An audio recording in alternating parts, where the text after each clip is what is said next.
Before we get started with the review, I wanted to just take a moment to talk about something that's starting to rub me the wrong way. See, now, like a lot of people, I like to call myself a nonconformist because it allows me to aggrandize all my little social quirks into these great acts of rebellion against the system and a man. And of course, they're really not. They're just grandiose social quirks.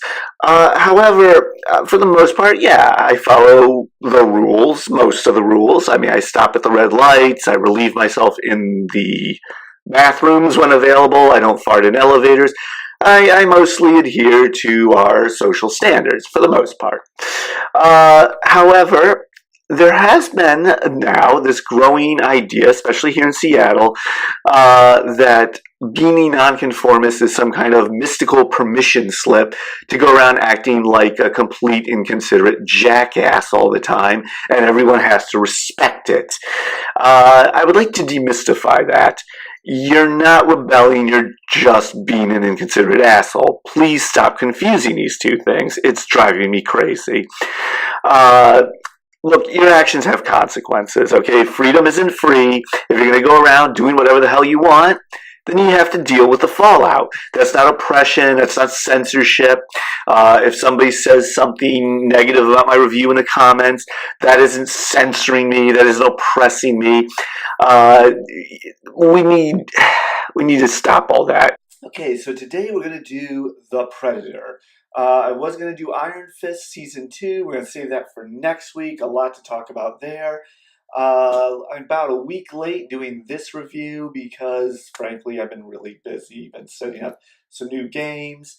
Please feel free to go to the website down there, Darkwana.com, and you can see some of the games we're working on, some of the games we already have for sale, novels, and more of these movie reviews. So let's go ahead and get started with The Predator.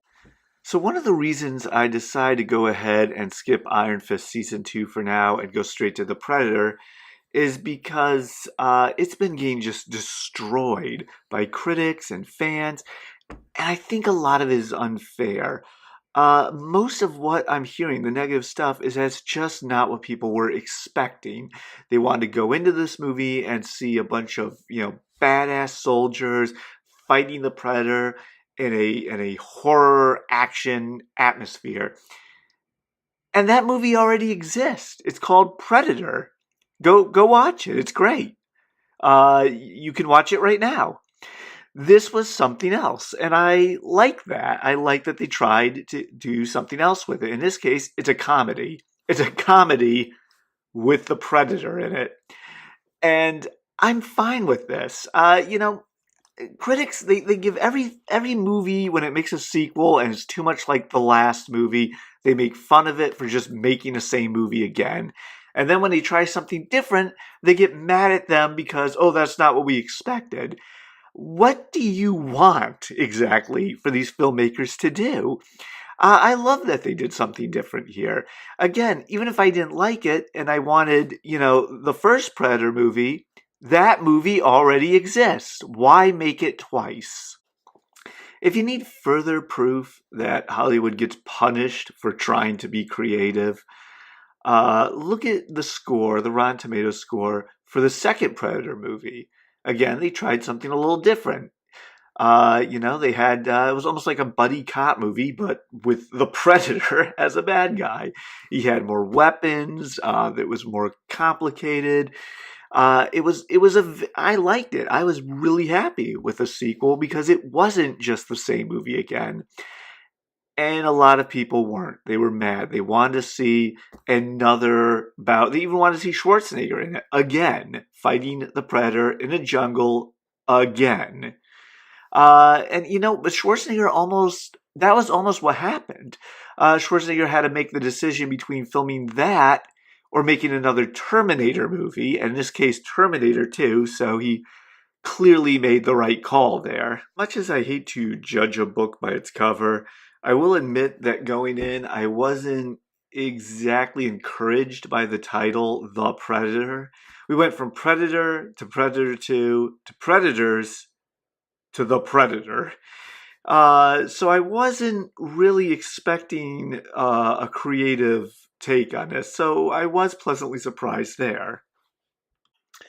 So the base plot of this movie, before we get into all the fat they could have trimmed off of it, is that the predators, whatever you call their actual species, one of them decides he doesn't like the fact that the other ones are hunting us, and he's going to bring us something that will help us protect ourselves against the bad predators. Which makes you kind of wish that the title Prometheus was not recently taken by that terrible Xenomorph movie. I mean, they could have still done it legally, called it Predator Prometheus, but yeah, it would have caused some confusion. The good Predator crashes his ship, and this a soldier finds his gear. He finds a little metal ball that he decides must be very important, and he figures out they can turn himself invisible with it, and he swallows it so that no one can take it from him because he just knows, the government's going to come and confiscate all this stuff. And for some reason, he feels it's necessary to hang on to this stuff rather than just fork it over. Seems like the sensible thing to do. But then I guess we wouldn't have a movie or as much of a movie. So he swallows this thing that somehow it doesn't turn him invisible while it's in his digestive tract, but if he holds it in his hand, it turns him invisible. And he also takes a bunch of other artifacts and he mails them to his P.O. box, and then that ends up being forwarded to his young son who has Asperger's and his estranged wife so that they can get dragged into the plot. And then the bad alien comes to confiscate that stuff. And meanwhile, the government arrests him to keep him silent, and now they're going after his family because they don't want anyone to know about this. It's a big cover-up. That never really makes any sense. I think if the government knew you knew aliens were real, they would just ignore you. I mean, most people aren't going to believe you. If they do, and I mean, what are they going to do about it? Plenty of people believe with all their heart that aliens are real. I think most of us are pretty convinced something's out there. What's the threat to our government there? I could kind of understand if it was a case of, look, we got to keep this under wraps while we're figuring out how this alien technology works, because it's clearly used for weapon purposes, and we don't want other countries to have that tech before we do. That would make some sense, and they could have gone that route. But instead, it's kind of just a generic, the government's going to keep it a secret thing. And they take it to the point where even the other people that are brought in by the government to study these artifacts, they end up trying to kill them to keep them quiet. They bring in this one character, the female lead, and they immediately show her this stuff, immediately show her the alien itself, and then try to kill her so she can't tell anyone. Guys, you didn't give her a chance to tell you anything about the information. What'd you even bring her for? It doesn't make a whole lot of sense. In addition to that, this particular scientist, she figures things out way too easily. They bring her into this science lab. She sees the helmet, and she immediately says, "That's alien technology." And then you show her a picture of DNA, and she goes, "This has human DNA in it." Yeah, you cannot look at a picture of a strand of DNA, a picture of it, and tell me what animal it comes from. That this isn't my field. I'm not a scientist, but I know that. There's even a scene where she's in a stolen RV later, and she's able to look at a little dot of alien blood in a microscope and figure out something that's important later with no real equipment, and she figures it out in seconds. That's laughably stupid, but to be fair, the alternative there, without adjusting the plot, is to just add a whole lot of time spent figuring this stuff out. And I don't think moviegoers want an extra hour of her studying blood or studying artifacts. So screw it. She looks at it and she just knows. And yeah, it's silly, but it kind of makes sense. So there are a lot of scenes that appear to be missing in this movie. I do understand that they did cut down on it, probably in all likelihood, so they could fit more showings per screen, per theater of the movie and make more money that way.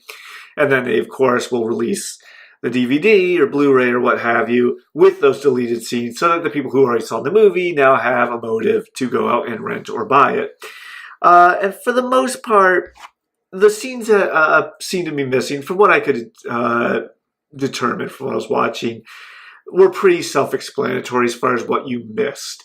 You see our main characters flee the scene of the crime, and then later they're in an RV. They stole that, obviously. Sometimes the missing scenes are even so silly, they kind of work with the movie's silly tone. At one point, they're told, like, hey, we need transportation, and two guys run off. And at the end of that scene, they come back with a news helicopter. And obviously, we missed the scene where they acquired that, but that's kind of funnier that wasn't explained. And as I said, it's a very silly movie. I mean, there's predator dogs in it. There's canine versions of the predator, and they're basically just big dogs with dreadlocks, and shooting them in the head makes them your friend. They become friendly to humans if they're shot in the head by humans. Yeah, it's a silly movie.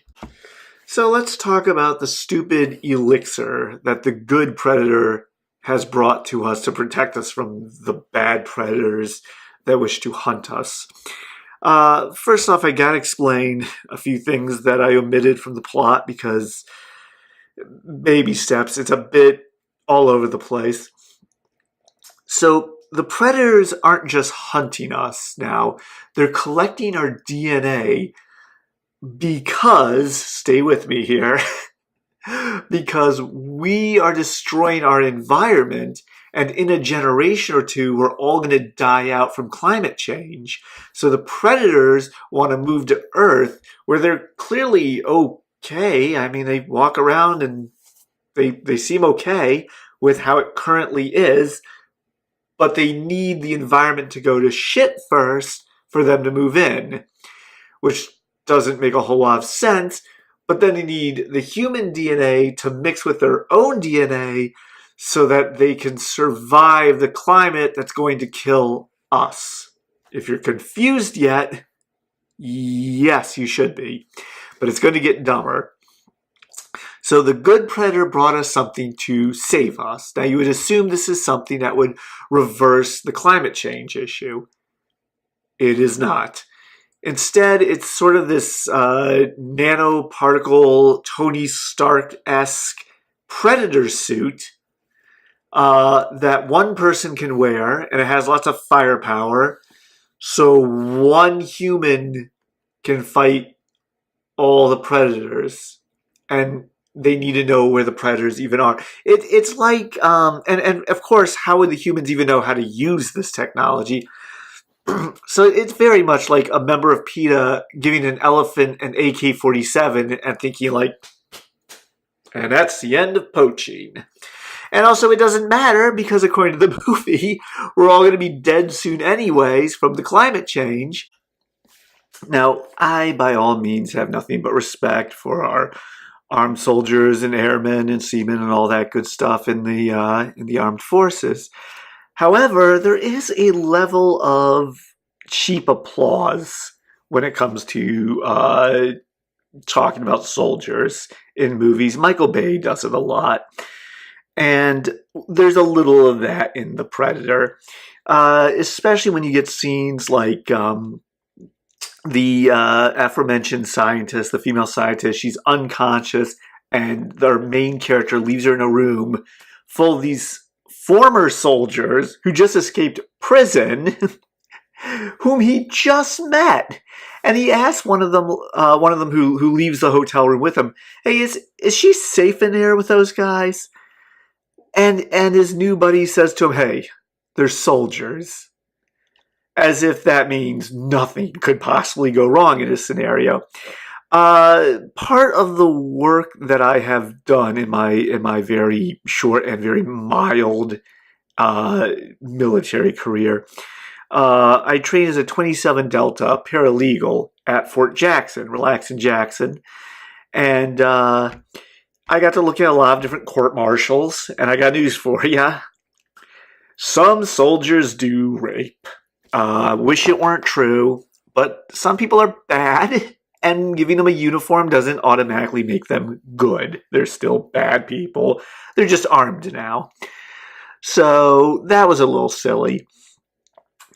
Another complaint I keep hearing about this movie is that there's too many characters serving as comic relief. And granted, everyone is in this movie for comic relief. And I think we could have had a lot fewer characters. They did start to blend together.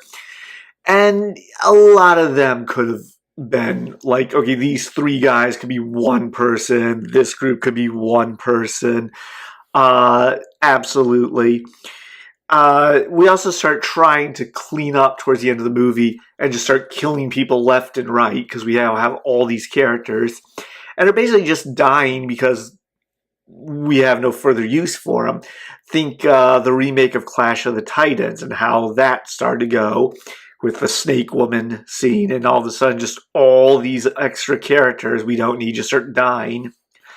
And there is something else very weird to be said about the death scenes in this movie. When we get to the soldiers, our main characters dying, it suddenly takes this left turn and it's serious now. And there's even like this very solemn sort of like a funeral scene, but not quite for them. And by all means, you can mix serious and comedy together. I mean, look at the MCU, completely doable. But with this movie, it's just so consistently silly and devil-may-care that in the last lap, for it to suddenly have these serious moments, it just doesn't work. And in addition to that, there's all this silliness going on with it. There's excessive gore to the point of being done for silly reasons. And that kind of interferes with taking the death scene seriously. Imagine if you've seen Kill Bill, Volume 1, Uma Thurman's character, she lobs off this guy's arm with a katana, and just a ridiculous spray of blood comes out, and it just keeps going and going and going.